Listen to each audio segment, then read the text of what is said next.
All right, introduce yourself, state your name and DOC number for the record.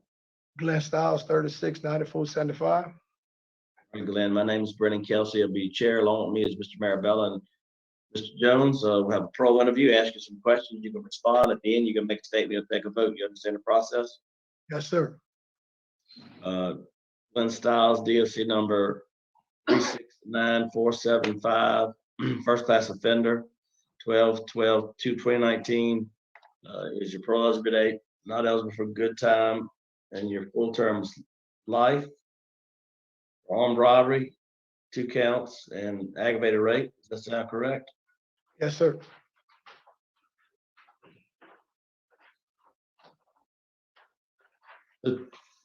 Tell me how old are you? 43 years of age, How long have you been down? 26 years. It looks like you had one of your charges vacated, count 1, is that right? Yes, sir. That was the aggravated rape. Yes, sir. That was in 2012, does that sound right? Yes, sir.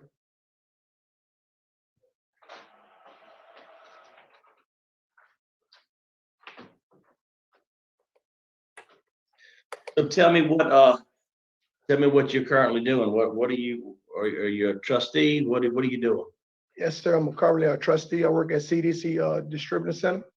What are you, a Class A trustee? I'm Class B. Sex offenders, they didn't allow me to get a Class E status at the moment because of my charge, but I've been B class for nearly 4 years. What kind of work do you do? I do shopping and receiving clerk over the in stock. We work with the forklift, and we're responsible for $250,000 worth of merchandise.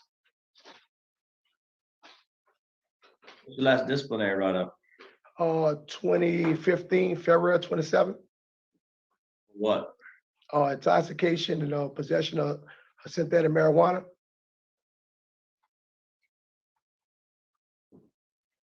So sounds like you've had a drug problem and had one all the way to 15. What have you done for it while you're there?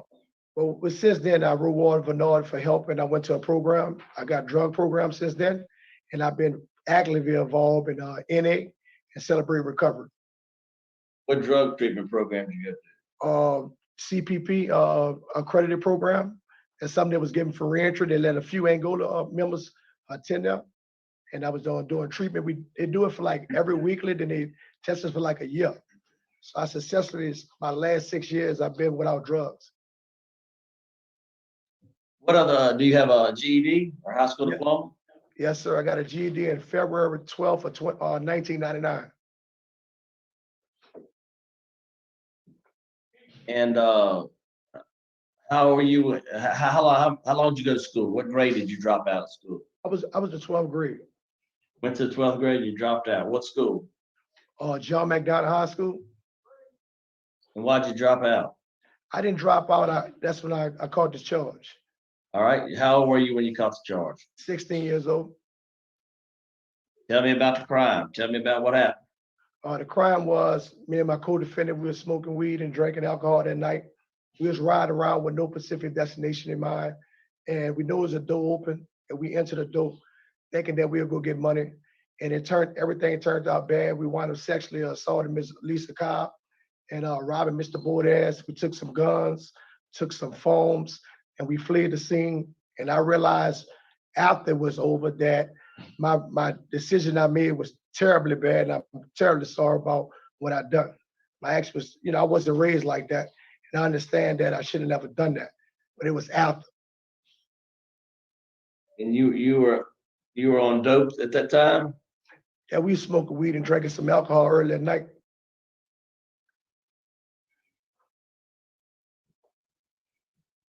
It was you and a co-defendant, you said? Yes, sir.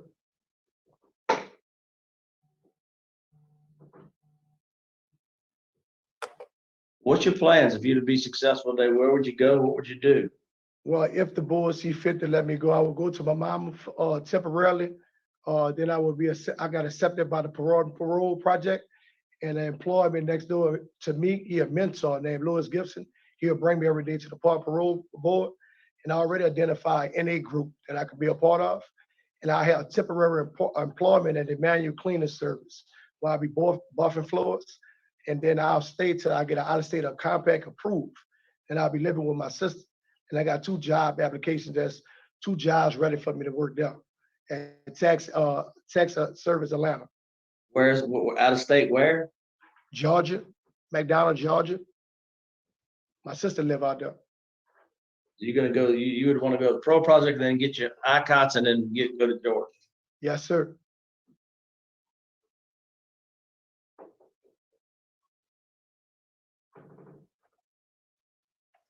Ward, you have any input for us? No, sir. Everything that y'all said and mentioned already, he's pretty accurate with everything. So that's all we have. All right, thank you. All right, would you answer Mr. Attorney Marabell's question, please? All right, sir. Mr. Stiles, tell me about your drug history. I know you were 16 when you went to jail, but tell me about your drug history before that. I started using drugs somewhere around 14 years old, smoking weed and drinking alcohol. And I kind of continued till I got locked up. That's how, I was off and on smoking weed and drinking.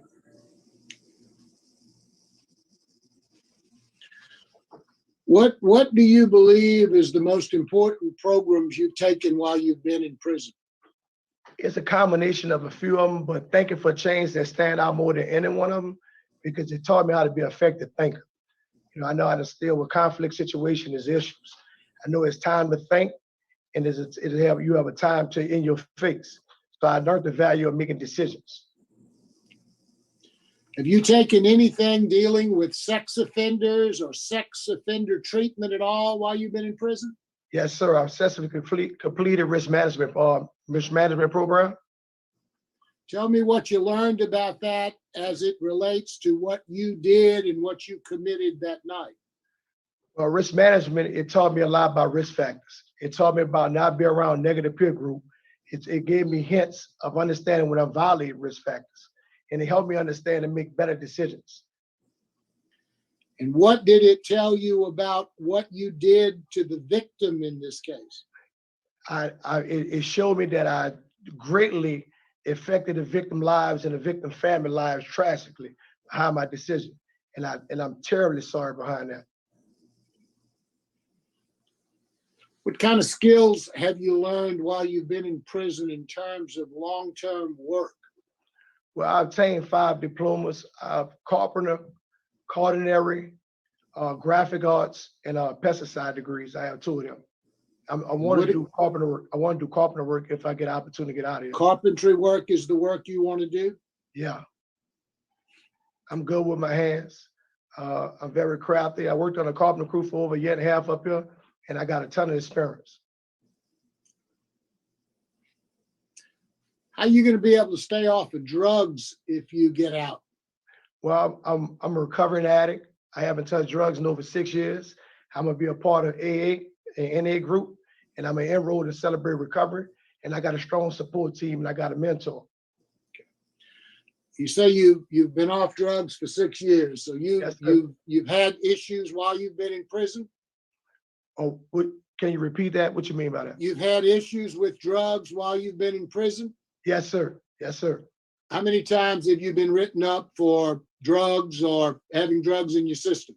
I had drugs in my system 1 time. I've been written up for drugs twice. When was the last time you were written up for drugs? My last write-up was 2015, February 27 or 28, if I'm not mistaken. And was that for drugs? Yeah, yes, sir. Synthetic marijuana. And so what is your plan? How do you intend on staying off of drugs if you are released? If I'm a release, I will be a part of an NA program that I already located that's next door to the place for my mother house. And I got a strong support team, mentor, and I stay praying. That's all the questions I have, Mr. Chairman. Thank you. Mr. Jones? I don't have any questions, Mr. Chairman. All right. See, we'll hear from Mr. Hunley. Andrew Hunley with Louisiana Parole Project. just for clarification, due to registration issues, Glenn would not be a resident in Parole Project's residential program. However, the reentry plan that we have worked on with Glenn would have him releasing to his mother in Laplace. There's a Parole Project employee who commutes to Baton Rouge 5 days a week who would bring Glenn to Baton Rouge to receive the services and programming for his first several weeks home. We would coordinate with the appropriate P&P district to start the ICOTS program, the ICOTS approval for him to move to Georgia once he was nearing completion of our program. We think it's obviously our program was originally started for individuals who were serving long prison sentences since they were juveniles. So while we understand this board could send him straight to Georgia, if they approved his parole, we would ask for him to be able to come take part in our programming because it'll help him with his long-term success. Our organization has been in contact with his family. One thing that this board will find is that Glenn does have extensive family support in Louisiana and in Georgia, and we feel very confident that if this board is to grant him parole, he will have continued support to ensure that he is accountable, remains accountable to any guidelines that are expected of him. As this board is aware, we will have a substance abuse evaluation and a mental health evaluation completed on Mr. Stiles if he is released immediately upon release, and those recommendations would follow him wherever he would go. So our organization stands ready to support Mr. Miles while he's in Louisiana and once he leaves the state if this board grants his parole. Thank you. All right, thank you. Now we're here for Ms. Latrice.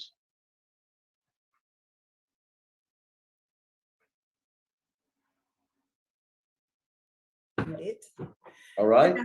Hi, sir. Good afternoon, committee members Jones, Marabella, and Kelsey. I wrote down my thoughts today because I did not want to go over my time, so I'm going to be referencing them throughout this presentation. Thank you for the opportunity to speak before you today.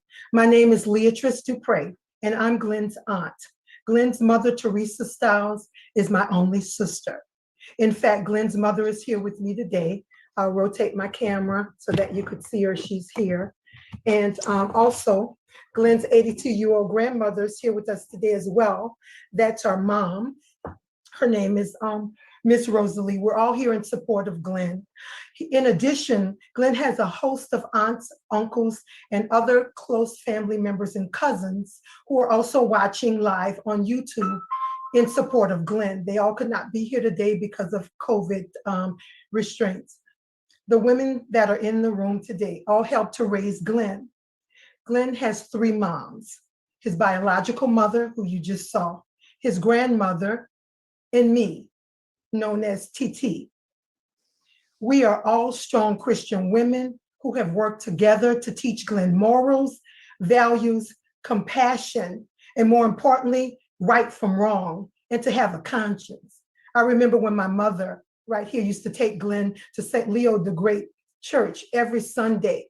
She looked down at him while the minister was saying the homily, and she said, "You see, Glenn, you know, you have to learn to have a conscience. We all should have a conscience." So that's been instilled in all of us since we were small, to include Glenn as well.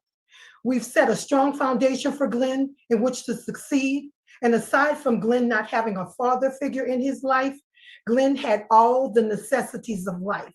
And when I say necessities, I'm not talking about material things. I'm talking about the things that money cannot buy, like love, support, knowing that you have people in your life no matter what. Now, we were all here for Glenn in that respect, but it didn't matter because we were up against something that was greater than us rallying together could ever be. And that was peer pressure and outside influence. Of course, we warned Glenn about those type of people. All parents, good parents do. And as parents and guardians, we spent our lifetime with our children, instilling morals and values and teaching them right from wrong and setting a good foundation. It only takes one outside person or one outside influence to undo everything that we as parents have worked so hard to do. That could happen to any of us. How do you even compete against that? We cannot. For some reason, 16-year-old Glen was more afraid of his peers than he was to disappoint us and the ramifications for his actions. And I don't know why. Maybe he tried to fit in. Maybe he was bullying. I have no idea. All I know that one day Glen walked out of our door and he succumbed to the very scenario that we spent a lifetime warning him about. So what do we do now? Glen went out and he hurt other human beings by his horrible, inhumane choices. And I'm not going to candy coat any of it. I didn't do it then, and I'm not going to sit up here before you and do it now. So I turned Glen in to authorities. It was me, with the help of his lawyer, because it was the right thing to do, and because we're not that kind of family. That is not what we represent. And that's not who Glen was. That's not how he was raised, and it's not how he is today. I walked in holding my nephew's hand, and I walked out alone, heartbroken and crying. Glen was very scared that day. His heart was beating a mile a minute. He even threw up at my house. And I remember asking him, I said, Glen, before we leave to turn you in, do you want anything to eat? He said, no, TT, I'm too nervous. I can't eat anything. So right then, reality started sinking in. Ramifications for your actions. Since then, all of us in this room, the three women that you see, including his family on YouTube, his sister Takesha, my husband Ricky, his uncle Jeffrey, we have all been living a life sentence along with Glen for the last 27 years. Because if Glen hurts, we hurt. So if you're wondering how we're going to support Glen, if you all find it in your hearts to grant his parole, my answer to you would be, we never stopped supporting Glen. Glen will be supported by our entire family, including these strong women here who helped to raise him until the day he dies. And I sincerely mean that. My daughter is 35 years old, and to this day, I'm always giving motherly advice. And she said, Mom, you've raised me well. You have to trust me to do the right thing. You've raised me well, let me go. I said, honey, good parents never let their kids go.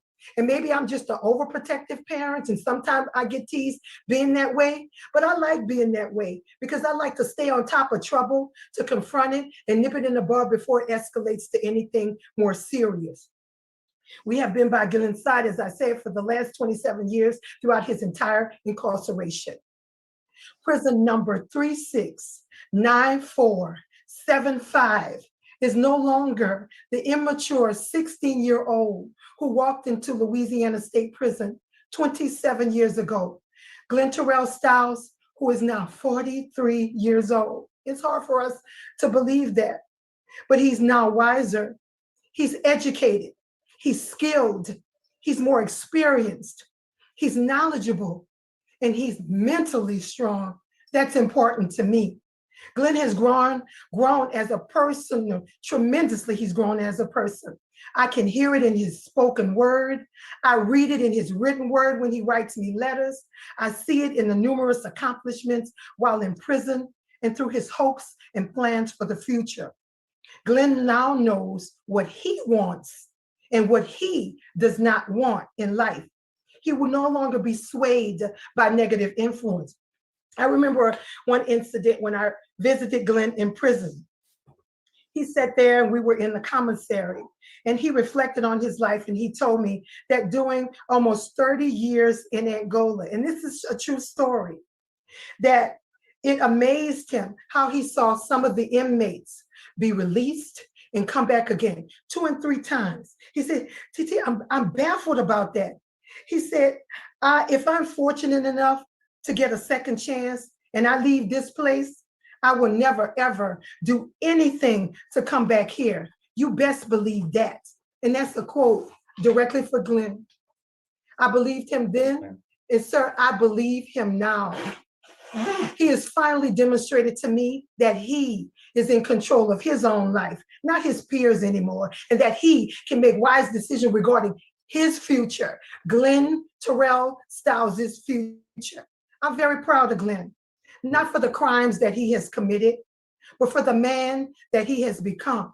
He committed those crimes at the age of 16 years old, and he was immature during that time. Of course, that's no excuse. But he really showed us that he was not able to go out and think on his own. Some kids are more mature than others. Glen was not. To me, Glen is the true definition of rehabilitation. He took advantage of every opportunity made available to him. And he has shown remorse to me and his other family members, his mom, his sisters, his grandmothers, throughout his entire incarceration. I believe that he's no longer a threat to society. That's my personal opinion. Yes, ma'am. Go ahead and And wrap it up. Okay, I have to commend the Louisiana State Prison for a job well done with Glen. As strange as that may sound, they have put together programs and processes for inmates to improve their lives and to get the treatment, education, and skills to desperately needed to become productive citizens in society. Glen has taken full advantage of all of that, including risk management skills. In fact, he told me that he's taken every course that Angola has to offer, and there's nothing else for him to take. And I'm asking you, Mr. Kelsey, and Mr. Jones, and Mr. Marabello, to please grant Glen parole. He's ready now. He's finally ready to properly prepared to come back into society. And you have my word that I personally will hold Glen accountable, just as I did 27 years ago when I walked with him hand in hand and I turned him in. Glen comes from a good professional family, and I'm almost finished. We're all hardworking people. He does not come from a family of criminals. I'm a communications executive. I own my own business, my husband and I. My daughter's a broadcast journalist. His mom, his sister, his nephew, they're healthcare providers working on the front lines. We have engineers, police officers, a studying medical student, and everyday hardworking law-abiding citizen.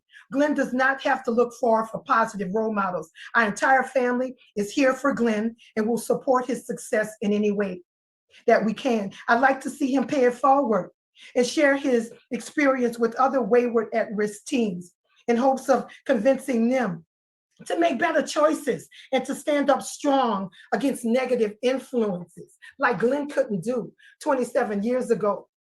And my Glen's grandmother, who's sitting here, and I'll tilt this Yes, ma'am. so that you can see her, because I want you to see her. Her name's Rosalie Johnson, and she's 82 years old. And she has Parkinson's, she's had a stroke, she's in diastolic heart failure, she's living in atrial fibrillation permanently. She has problems with excess fluid building up on her lower extremities. She's always in and out the hospital, and that's just to name a few things. She would like to see Glen become a free man before she dies. And in closing, I thank you for your time and for your consideration. It means more to us than all of you could ever imagine. We ask you to please grant my nephew Glen parole today. Thank you very much. And thank you. All right, we'll hear from Miss Lisa.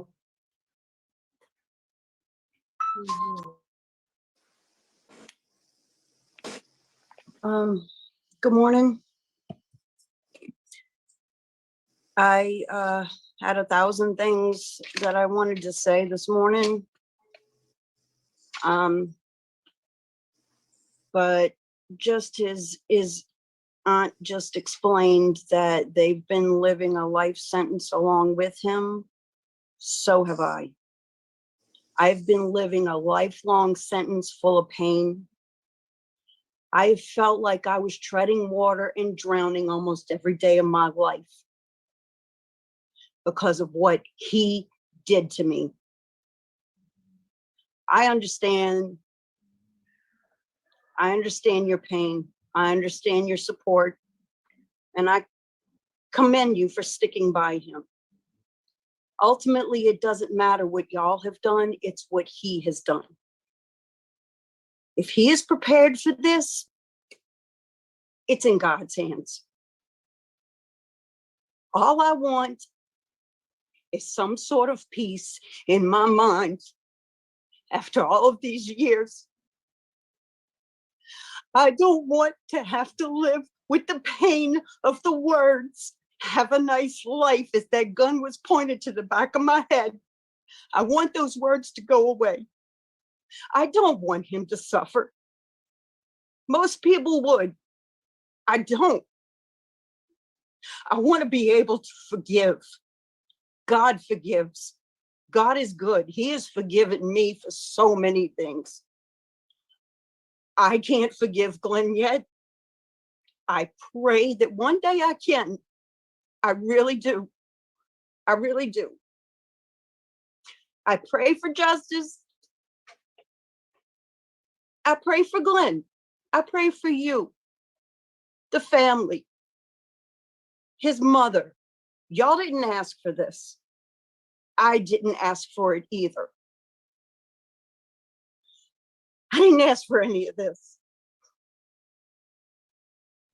Words can't convey everything in my heart. I just need him to know that he has really, really affected my life in ways I can never, ever truly explain to anyone.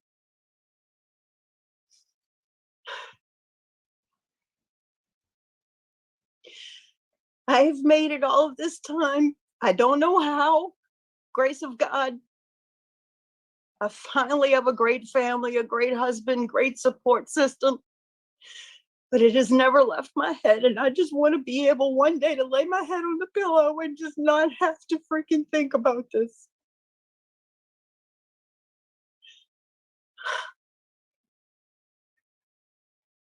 I am glad that he finally owned up to his crime. In the beginning, he just kept saying it wasn't him, it wasn't him. All these years, that's really all I ever wanted, was just to hear him say that he did it and that he was sorry. I have nothing to do with the legal system. Whatever they decide to do, God willing, the right outcome. I just want to be able to put this behind me. I want to be able to not think about this anymore. And I know that's not going to happen, but I just want some kind of peace in my mind that this man is truly sorry for what he has done to me.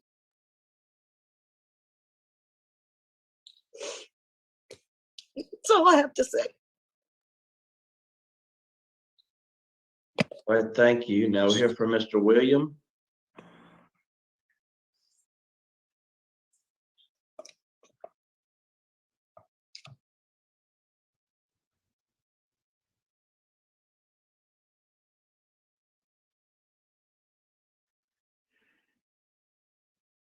I think you're still on mute, Mr. William.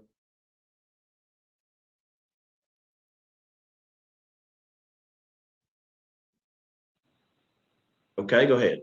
Hello? Okay, Yeah. go ahead. Can you hear me? I can, go ahead. All right.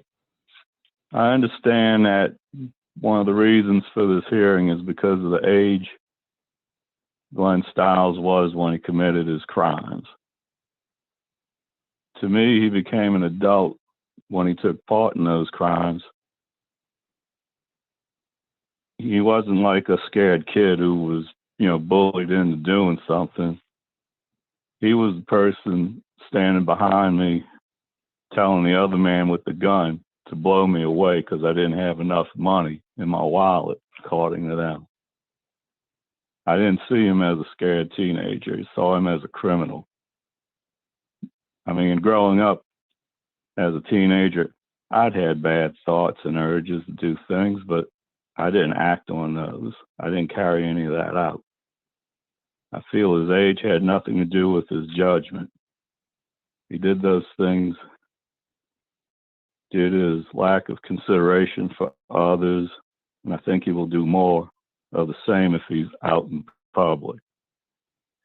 The only reason he's been remorseful is because he's been caught. There's plenty of evil in this world now, and I don't want to see it added to by putting him out there, because he didn't sound like a scared kid. He didn't sound like he'd been bullied. He was the one urging the other guy to shoot me when they had me down on my knees with the pistol up against my skull. I think about this stuff a lot. I mean, when this happened, you hear people talk about seeing their lives flash in front of them. I literally did see my life flash in front of me in those seconds that it took. I mean, the whole thing might have lasted about 2 minutes, but it seemed like an eternity. And memory comes back to me a lot after hearing about, you know, what they did the next night when they did attack that couple. It made me freak out, thinking that, what if they'd have caught me going into my friend's apartment? You know, would they have done all that to her and, you know, harmed us like that? I didn't used to, you know, I know it's been 20-something years, but I used to not be real concerned with my personal safety until that happened. And nowadays, as I've gotten older, I've become even more concerned about my safety. And I understand that he had a strong family with him, but I feel like in spite of that strong family, he still did the wrong things. And in spite of the support that his family and the state is going to afford him, he may still end up doing the same things again.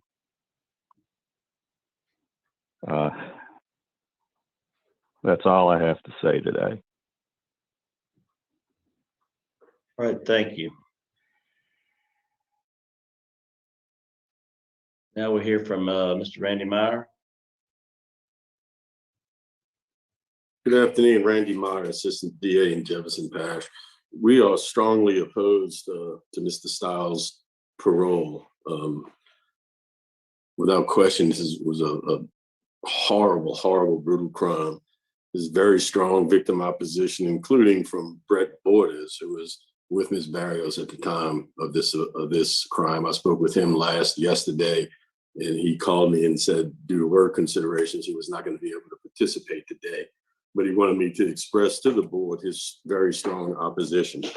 If we look at what Mr. Stiles has been doing since he's been incarcerated, you know, when you look back in 2015, he was written up for intoxication and contraband. In the last 10 years, he's had disciplinary reports that have resulted in visitation privileges being suspended.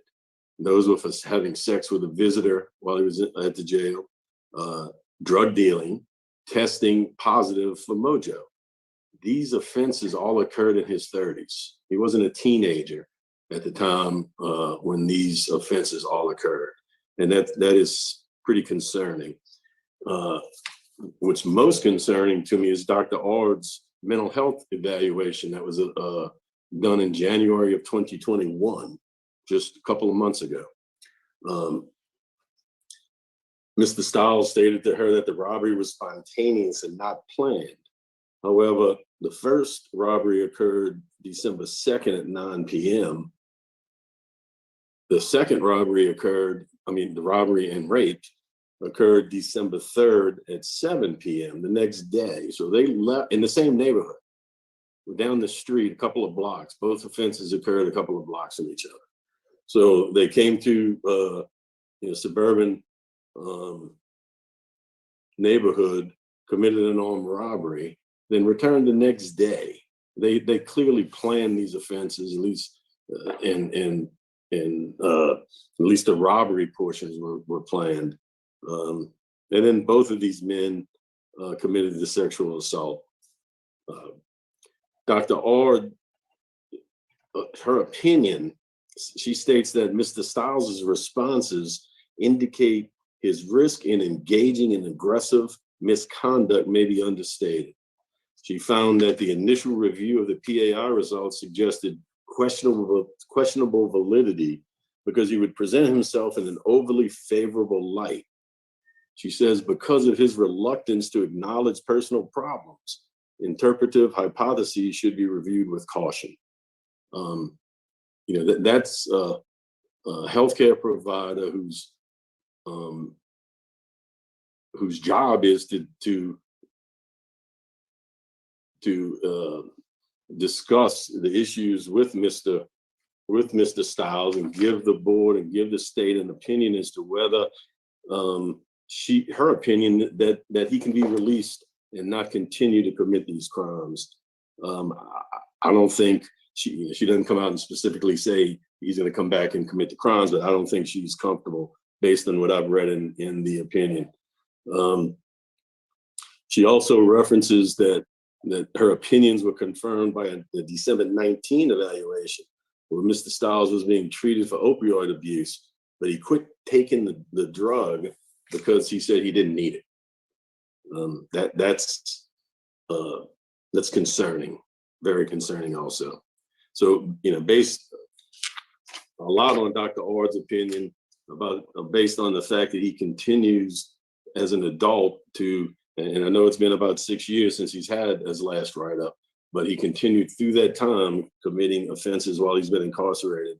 In the strong victim opposition, we are strongly opposed to his request. Thanks. All right. Let's see, we'll go to Mr. Stiles. Would you like to make a statement on your behalf? Yes, sir.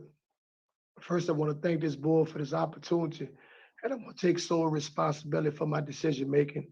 I realize that I affect a lot of people's lives behind my poor decision-making, and I'm strongly remorseful behind my actions. Over the course of years, I have learned better tools, better ways to express myself. If given the opportunity, I can be a better person on the street. I just ask that this board have mercy upon me. All right, Ms. Leanne, we'll let you wrap up. Thank you, sir. My name is Miss Leanne Laveris, and I'm a second-year law student with the Louisiana State University Parole and Reentry Clinic. My supervisor, Robert Lancaster, is in the room with me.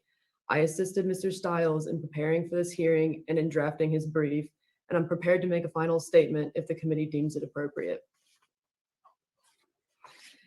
Mr. Stiles is a prison success story of how they can take somebody that wayward soul, that somebody that was capable of truly horrific events. We're not denying that it was truly horrific, but that you can take somebody who could do something like that and turn them into a law-abiding citizen. It is not only through the vast majority of programs that he's taken over the years that he's been rehabilitated, it's also been through his strong motivation. He always has a smile on his face, and he always is trying to better himself.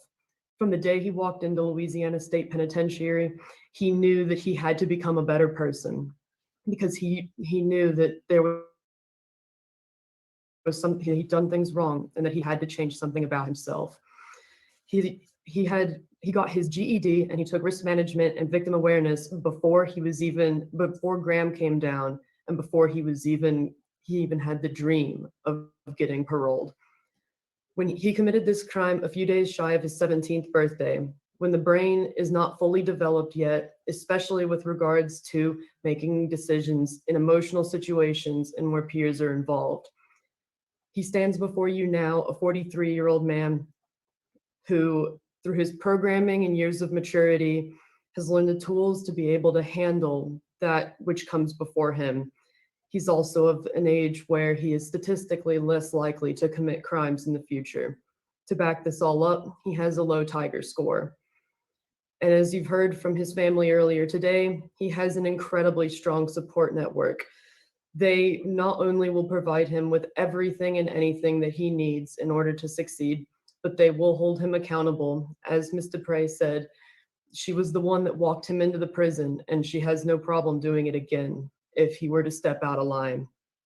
He has 2 houses that he can stay in, his mother's house in Louisiana and his sister's house in Georgia. He also has 4 job offers that are pending, waiting for him to get out.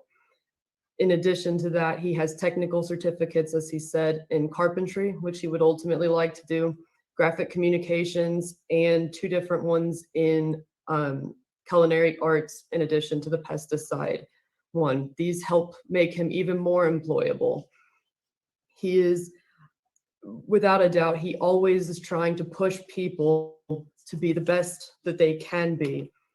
His ultimate plan is to move to Georgia, where he will be multiple states away from where he committed this crime and anybody that was that was a victim of it. He knows when to ask for help now. After his last write-up 6 years ago, I believe it was, for intoxication, he reached out to the warden because he knew he had a problem and he had to remedy it. He knows that people make mistakes, but the real key is knowing when to ask for help and being willing to receive that help. For these reasons, and those previously stated, we ask the board to please grant Glen's parole under any conditions that the committee deems necessary. Thank you for your time. Thank you. Is the panel prepared to vote? Oh, where do we have Mr.? I'll vote first. Hey, Glenn, look, this is a tough situation, tough crime. You have a lot of victim law enforcement opposition. You've done a lot of good work. You have put in a lot of good work. I'll be honest, it is a little concerning. Even though it's been 5 years ago, your intoxication, you have some sex offenses while you're there. I mean, those things are concerning to me. You've done a lot of good work, put a lot of good time in. For me, I'd take a chance on you today to grant you parole. I would have you go to parole project or have that wraparound service, but I want you to go immediately to Georgia to your out-of-state residence plan. So if you would get with the parole project, you'd work on some transition reentry, and then immediately go to Georgia for your residence in Georgia. I'd give you a curfew from 9 p to 6 a. I would give you a NAA 3 times a week. I would have you report to your parole officer weekly for the first 90 days. No contact with the victim or victims' families. And I would have you have a mental health and a substance abuse evaluation and follow up on the outside. But again, that's my vote for the day. Only one vote. Mr. Marabella. Thank you, Mr. Chairman. Mr. Stiles, I have listened very intently to everyone in their presentation today. Like Mr. Kelsey, you've worked very hard. You've done a lot of things. In the years that you've been there, you were a young man, 16 when you came. You've done a lot of things. You've taken a lot of positive roles, a lot of positive programs. Yet, after having taken many of those programs, after becoming a mature young man, you still were doing drugs and you were still not completely following everything. The crime that you committed, this horrible rape and armed robbery charges, are very, very serious. Not that all crimes aren't, but this is very serious. And before I'm willing to release someone back out into the public, I'm not satisfied that you've gone long enough without using drugs or committing any other infractions. So while I commend you on what you have accomplished, I think you need to work harder on your rehabilitation and your drug issues. My vote today would be to deny you, but to encourage you to continue to work hard. That would be my vote, Mr. Chairman. All right, thank you, Mr. Jones. Yes, Mr. Chairman, Mr. Stiles, you've got great support. And I want to commend you also for all the work you've done. And you've made the best out of a bad situation. You've made the best out of a bad situation. I am concerned, like Ms. Mabel says, some of the things I know your last write-up's been 6 years ago. That's still concerning to me of some of the things that you continue. I want to encourage you. I want you to go find a mirror, take a look at yourself, really take a good close look at yourself and see who you really are.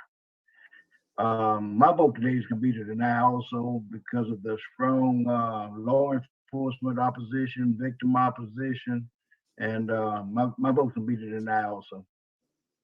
All right, you have 2 votes to deny and 1 to grant. Your parole's been denied. Thank you.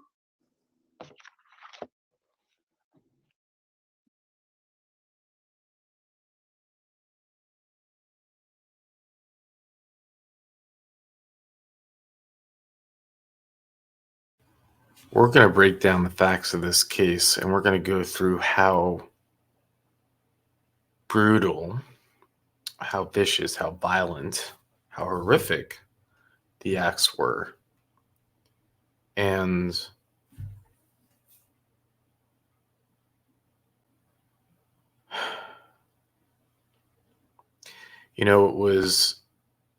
it's kind of like a rule of thumb, in my opinion, when someone opens up with their speech by saying,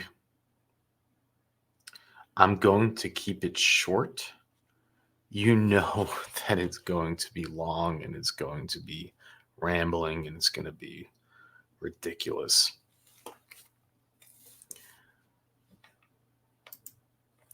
Now, I know his aunt, you might say, but I actually didn't appreciate what she said. To me, it sounded like it was trying to pump herself up. She was, he had 3 mothers. They took such good care of him. It's not holding him responsible by saying, he was just a follower. We did such a great job raising him. It's all their fault. It's everyone else's fault.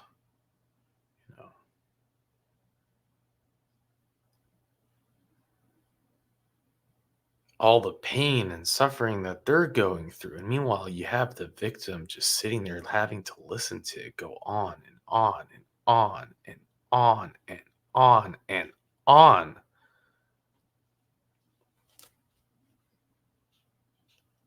And it just wasn't stopping. And I think that she was allowed to go on that long because I think that she was taking all the time slots. So they only had 1 speaker instead of the allotted 3. But I was wondering, why is the first time in hundreds of hearings where Brennan Kelsey isn't cutting off the speaker? How is that happening now?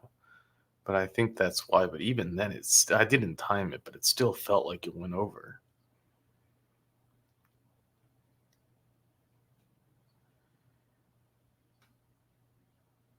And when it finally ends, we see this so often. The survivor comes up and speaks just so profoundly. There's always a different feeling to it.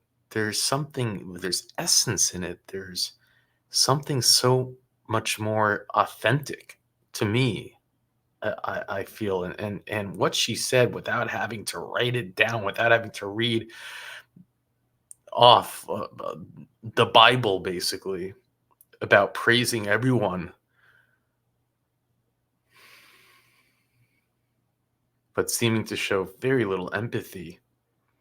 But then you have the survivor come on and she just says, I just want it to end.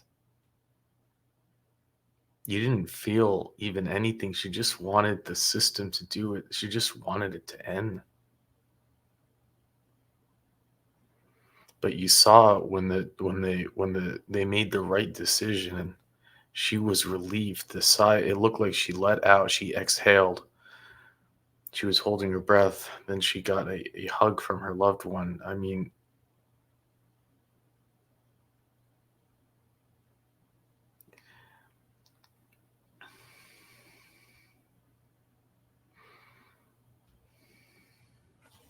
thankfully, Randy was there. It's nice to see, Randy shows up to almost all of his hearings in his parish, but it's such a big difference. And he spoke to the other victim who was the boyfriend of Lisa at the time of this crime. And he stated, and, Randy was able to speak on his behalf. Well, maybe you'll feel similar to me after you hear these facts, more similar. And thank you, Richard, for putting this all together. It's strange because I do feel like I've done this hearing twice already, and it's possible that I listened to it and didn't record, or that I did record it, but when you do so many, it's hard to remember, frankly. And also a problem is that I listen to many of them before I go sit down and record it. So I sometimes think about what I'm going to say, and then I can't recall if I ever actually published it. Doesn't happen often, but it happens. Now,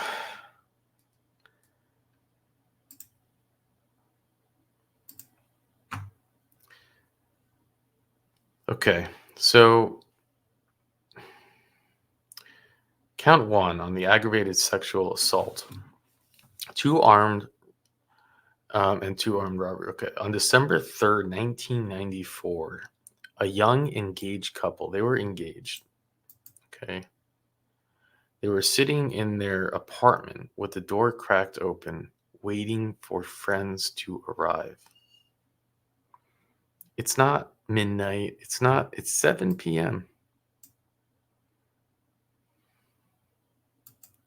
2 men, one of whom was armed with a gun, came into their apartment and demanded money. The victims tried to give them a little money that they had. But not satisfied, the suspect, subsequently identified as Glenn, searched through the bedroom while the individual subsequently identified as Rodney pointed the gun at Brett's head and continued to demand money from the couple. Taylor, who was getting irritated, started tugging on Lisa's shirt, asking if the money was in there. When the young woman told him that she did not have any money, Taylor, still armed with the gun, forced her to the sofa and ordered her to disrobe. Petrified, she complied with his order. After Lisa sat on the sofa, Taylor kneeled in front of her, pulled down his pants, and forced her to perform oral on him. He then engaged in vaginal intercourse with the woman.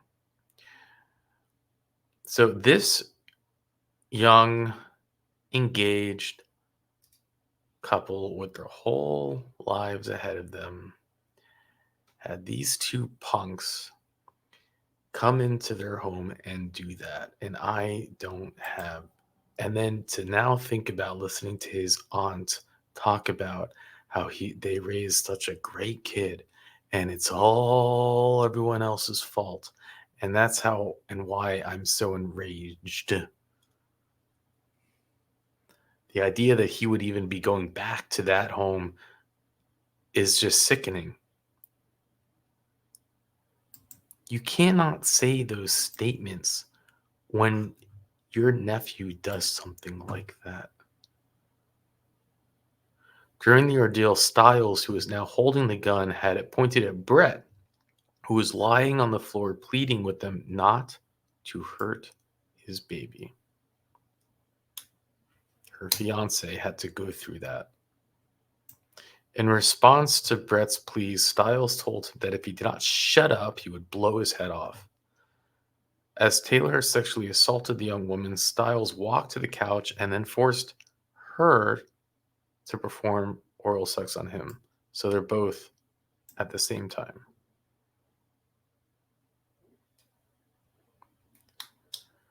When Taylor subsequently finished, Stiles handed him the gun and then proceeded to engage in vaginal intercourse with the young lady. When the two men were finished, they gathered some property, including a white cordless phone and a Winchester shotgun, and left. When the police arrived, Brett talked to them and gave them a description of the perpetrators. In the meantime, the young woman, who was bleeding and felt weak, was transported to the hospital. During the course of the investigation, the police showed the victims two photographic lineups. On the first occasion, they were unable to make an identification. However, both Lisa and Brett positively identified the two suspects during the second photographic lineup. Also, the two victims positively identified the defendant in court as one of the perpetrators. Additionally, the property that was taken during this robbery, a cordless telephone and a shotgun, was subsequently recovered. It's such a shame that they had a shotgun there and couldn't use it. And that's how quickly these things happen. Then there's the count 3, which is armed robbery, which they actually, for some reason, they found him not guilty.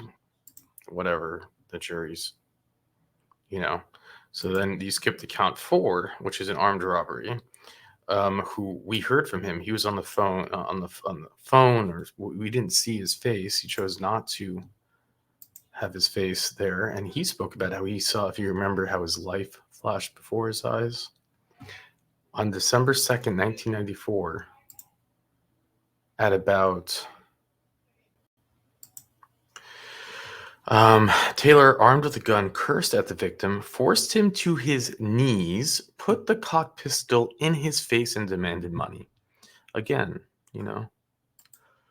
just a bunch of good kids. At this point, Stiles, who had positioned himself by the entrance of the building, approached the victim and yelled at him to hand over his wallet. After Mr. Gilmore surrendered his wallet to the two men got upset at the small amount of money, and they started shouting obscenities at him and said that they ought to blow my ass away. Luckily for Mr. Gilmore, the two men took his wallet and the blue igloo cooler that he was carrying, but threw back his wallet as they fled.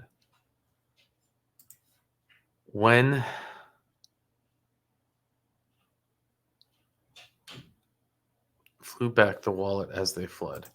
When the police arrived, Mr. Gilmore gave them a description of the two men. Although Mr. Gilmore was unable to make an identification in either of the two photographic lineups that was shown, he subsequently made an unplanned identification of the defendant.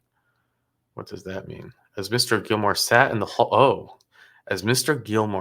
hallway after testifying at co-defendant Rodney Taylor's trial, he saw an individual that he recognized as one of the perpetrators, specifically as the man that stood in the entranceway, but then came out, cursed at him, and told the man with the gun to take his life.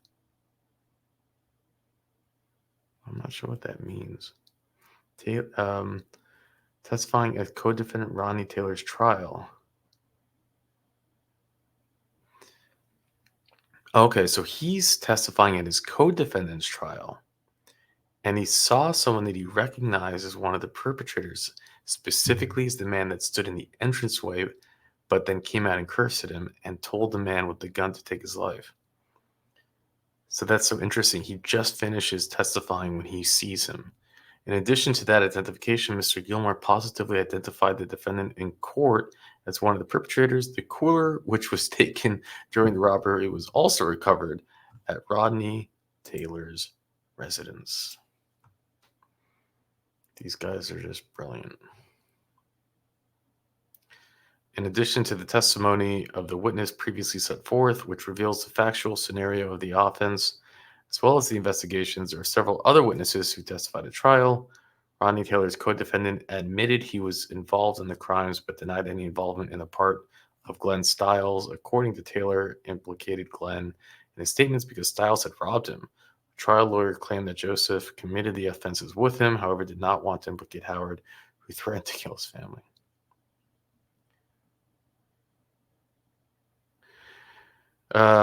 Demetrius, a friend of both Rodney Taylor and Glenn, testified that Taylor told him that he and Stiles were going around robbing people. and that they'd gone to somebody's house, took some goods, and had sex with the girl. Yeah, that's exactly what you did. You had sex with her.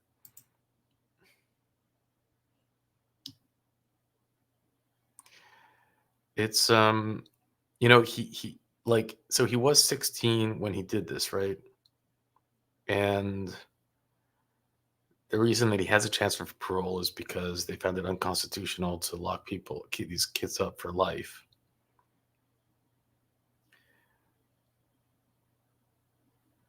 It was actually quite interesting. Richard shared an article where at first the law was like, if you had committed sexual assault, you could get a chance of parole, but if you did armed robbery, you couldn't. And it's like, where do they come up with this stuff? Let me see if I can pull that up. It's just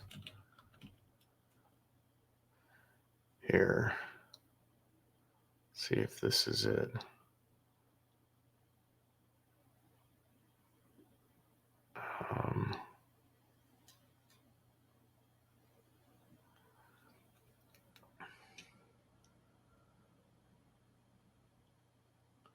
Yeah, it does say that.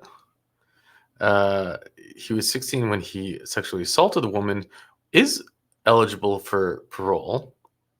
However, Stiles is not eligible on his 99-year sentence. He received in 2 separate armed robbery convictions, because it would mean that Stiles was like, whoever writes the legislation, it's like, really? Oh, so doing that to a woman is not as bad as an armed robbery? Like, are you guys nuts?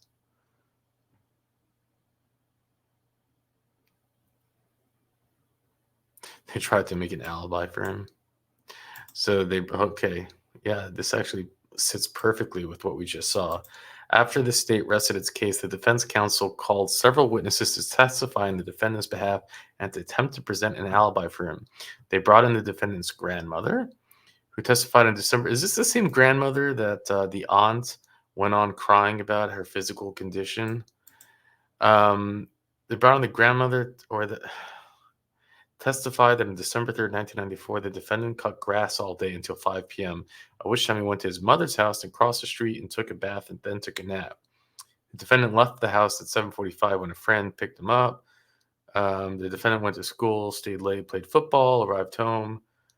And yeah, remember how the aunt was also saying, and I took him in with his lawyer to admit guilt. And then here they're still, testifying that.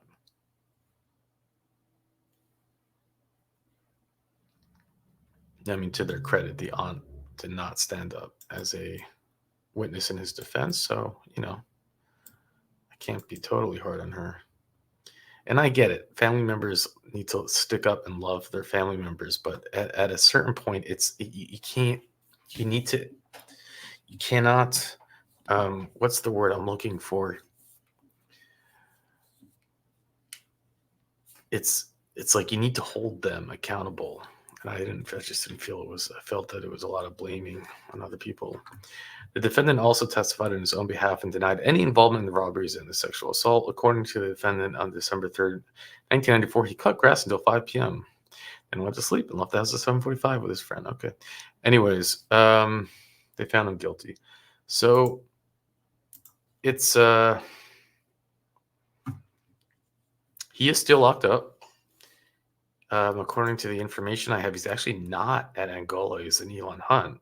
I don't know why he would have been moved to Elon Hunt. But that's where he is right now. And this hearing took place in 2021. So there is a chance that we'll see him sometime soon.